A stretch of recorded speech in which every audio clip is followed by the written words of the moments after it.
Mandibulise kuni bathandi bezemidlalo eMzantsi Afrika, ingakumbi kuni balandeli bebhola elikhulu ke laseMzantsi Afrika.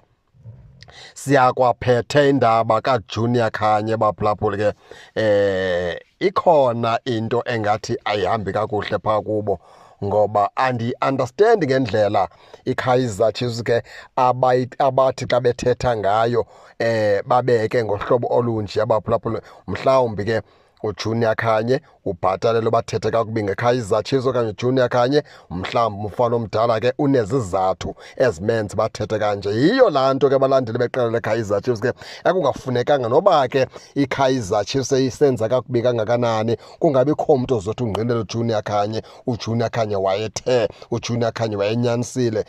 Ingaske loo nto kubalandeli beqela leKaizer Chiefs ngaphela. Ndisho noba iKaizer Chiefs ke ayisaqhubi kakuhle iyabethwa, ingabikho mlandeli uyozathi wayenyanisile uJunior Khanye, ngoba uJunior Khanye ucace cayela bantu okubana iKaizer Chiefs kayinqweneleli buhle. Ngoba uba bengumntu eyinqwenelela ubuhle njengeentetha zakhe, njengendlela athetha ngayo into yokubana ayiseyiyo la Kaizer Chiefs, ngeke itimu engangeKaizer Chiefs iphumelele iimetshi ezintlanu zilandelelana, kodwa wena usaqhubeka usabeka amabala, usaqhubeka usabona uburongo kuloo nto.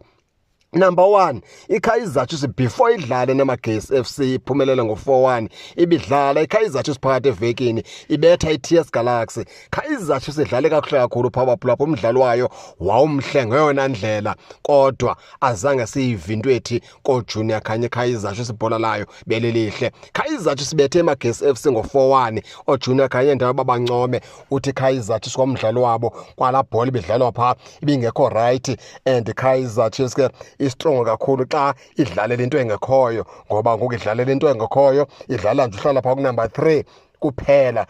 Uthi ngokwakho umbona iiplayers zeKaizer Chiefs ngoku zipholile ngoba azina pressure, zidlala zinalo mqondo wokubana azidlaleli ligi, azidlaleli ikhaphu, azileqi into, azikho under pressure. Ngoku zidlala nje zipholile, yiyo laa nto ziphumelelayo and zibetha itimu noko ezikumgangatho ophantsi ezifana neMagesi.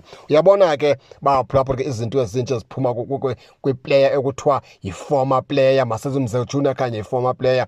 Andiyazi phaa kuye emqondweni into yokubana ke xa wayedlala neetimu eziphaa konumber 14, number 15 kwayedlalela iKaizer Chiefs, wayethi akadlali natimu yena, ziitimu ekumele uba bazibethi beKaizer Chiefs. Wayelinde into yokubana uyawuthaza nconywe adlale nePirates neSundowns, okulapho ke uyawuthaza abonakala into yokubana ke udlalile xa edlale nePirates neSundowns. Ngoba le nto iyandimangaza mna baphulaphula, ngoba ke ezi timu bazikhonzileyo baziprayizayo, iSundowns nePirates, ezi points zinazo zizifumana kwezi Magesi, ezi points zinazo zizifumana kwezi timu bathi ziwiki bona. Kodwa xa iKaizer Chiefs yona izifumana le points kwezi timu kuthi idlala neetimu eziwiki, andi-understand le nto bayifuna phaa kwiKaizer Chiefs oJunior Khanye. Mhlawumbi ke ngenye imini bakuyithetha baphulaphula iMagesi FC ike yaxaka iOrlando Pirates, njengoba isithi uJunior Khanye akusiyo timu, but yayixaka iOrlando Pirates ibethwe iKaizer Chiefs ngo-4-1. Into emenza umsindo into yokubana iMagesi ibethwa iKaizer Chiefs ngo-4-1, and ukumlungisa iKaizer Chiefs idlalela something Junior Khanye, sukuthi ayidlaleli into. Izawungena Confederation Cup iKaizer Chiefs, futhi ke ingahlala kuposition 2 nanini na iKaizer Chiefs ngale pace ihamba ngayo, isogqiba ihambe ibheke phaa Champions League eAfrica. Madokulungisa amazwi akho mfana omdala, sukuthi ayidlalele into iKaizer Chiefs, walungisa amagama before wakhuphe. Isingathi ke ningafunda likhulu phaa kuBenedict Vilakazi ngendlela ibhola ayi-analyze ngayo, ngoba ixesha elininzi uBenedict Vilakazi akagxeki apho kumele angagxeki khona. Wakhona loo maphuthanyana naye phaa kuye, kodwa amaphutha wakhe awekho maninzi ngoba uyakwazi ukuyibona into. Ingaske ke Junior Khanye mfana omdala ungafunda phaa kuBenedict Vilakazi ngendlela oyileqe ngayo iKaizer Chiefs mfana omdala, ungaze ufunge uthi iKaizer Chiefs inobuya kukweleta, okanye siyazi loo nto inobuya kukweleta, ngoba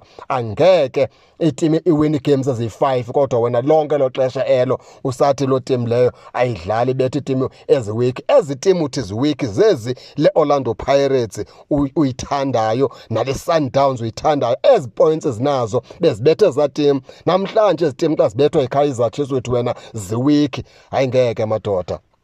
Ngeke ayisekho right lendlela oJunior Khanye benza ngayo. Mhlawumbi ke indlela yabo baphulaphuli ke ndicacisa imeko uJunior Khanye okanye ngendlela ianalyze ngayo ke imatch ngakumbi eyeKaizer Chiefs. Ndikwenzela umzekelo ntshona ngomso njengemidlalo ephulukwane City Kaizer Chiefs xa inophumelela pha uzobona into erongo kwiKaizer Chiefs. Still uJunior Khanye mhlawumbi uzawuthi izibethele iphulukwane City ngoba ivele iphulukwane City week. And understand uJunior Khanye iKaizer Chiefs ufuna idithi noba ufuna ibize yena azocoacha noba ufuna ibize yena azothini pha ngaphakathi, but kune something wrong uJunior Khanye malunga naye neKaizer Chiefs. And understand ke baphulaphula, kodwa ke ningake ningene nani ke nitsho into yokubana niva njani na